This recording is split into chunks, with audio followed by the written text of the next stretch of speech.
Bonjour, le Code noir en débat le 28 mai prochain à l'Assemblée nationale française, parlons-en. Non, il n'est pas un débat parce qu'ils veulent. Il n'est pas un débat parce qu'ils veulent abolir le Code de Colbert. Mais ce sont des pressions multiformes qui aboutissent à cela. L'Union africaine en a parlé, mais surtout, la relation qui s'est complètement gâtée entre la France et les États africains aboutissent à cette pression. J'en vois qui sont étonnés lorsque je dis que les Français ne veulent pas supprimer ce Code noir de leur législature. Non seulement parce qu'il leur donne l'impression d'être supérieurs à d'autres races, la race noire, mais également parce qu'ils se sont enrichis à travers lui. À l'aide de ce code, ils sont devenus riches, de riches marchands d'esclaves.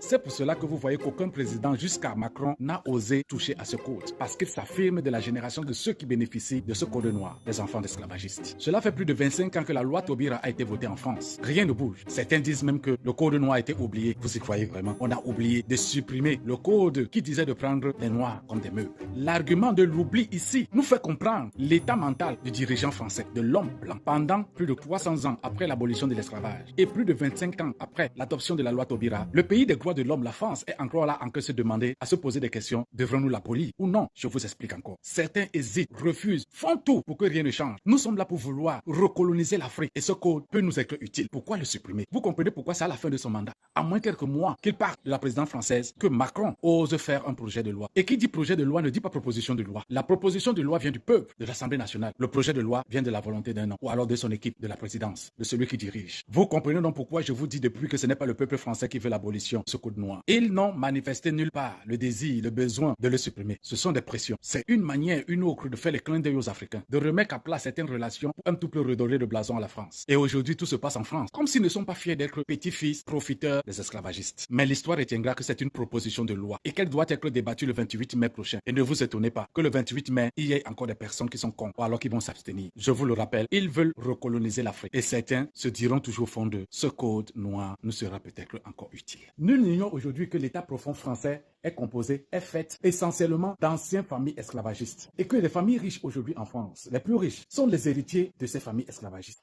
On comprend donc pourquoi il est difficile et il a toujours été difficile pour les présidents français de toucher à ce code qui est aujourd'hui dit oublié. Et qu'ils ont préféré passer, disent-ils, ils ont oublié. Parce qu'en réalité, les intérêts sont énormes. Si nous devons parler de réparation, le mot qu'a osé sortir Macron et que nul Français, nul autre dirigeant français n'a eu à sortir depuis des années. La réparation ici va transformer radicalement et profondément la société française. Parce que ce que demandent les afro-descendants, ce n'est pas juste une rémunération pécuniaire, mais une transformation profonde du manuel scolaire, de la lecture de l'histoire de France, la connaissance par la reconnaissance des crimes contre l'humanité de la colonisation. De dire aux petits Français que les villes françaises ont été construites par le sang des Africains et qu'il n'y a aujourd'hui aucun lieu de richesse qui n'a prospéré par le sang noir versé. Et la question des réparations est très vaste. Elle ne touche pas que l'Afrique, elle touche également Haïti, Guadeloupe, les Kanaks, Saint-Marin, tous les dom-toms français, ces territoires de peuplement et de prison à ciel ouvert. Alors si la France veut toiletter sa nomenclature juridique, elle doit obligatoirement passer par l'abolition de ce code noir. Et Macron l'a compris. Il ne le fait pas pour les Africains, il ne le fait pas pour l'homme noir, il le fait pour la France. Avec espoir de rétablir une certaine relation avec les Africains et les Afro-descendants. C'est une exigence de l'ère du verseau et qui oblige les Africains à être très prudents parce qu'ils ne font rien pour rien. Ils donnent par la main droite, ils reprennent par la main gauche. Alors nous allons aller plus loin. Les réparations, c'est aussi pour dire à la France qu'elle tombe sur le coup des biens mal acquis, des brevets exploités qui ne leur appartiennent pas. La restitution des artefacts, ce n'est pas tout. La réparation mémorielle exige des conférences partout dans le monde entier pour rétablir la vérité des choses, la vérité de l'histoire. Dire à leur génération et aux générations du monde que le noir n'est pas descendu d'un arbre. D'aller de pays en pays pour dire au monde, nous avons menti. Lorsque nous sommes arrivés en Afrique, ils avaient tout. Ils étaient plus développés que nous, Européens. Et par cupidité, par jalousie, nous avons tout détruit. J'aimerais ici que les Africains comprennent pourquoi leur seule solution, c'est de recoloniser l'Afrique. Ils ne pourront jamais réparer parce que les chapitres et les chapitres de réparation, c'est appauvrir la France. C'est à nous, peuple africain, nous de la diaspora, nous qui sommes partout dans le monde, de comprendre que la seule issue, c'est de s'armer jusqu'aux dents parce que l'hiver noir arrive.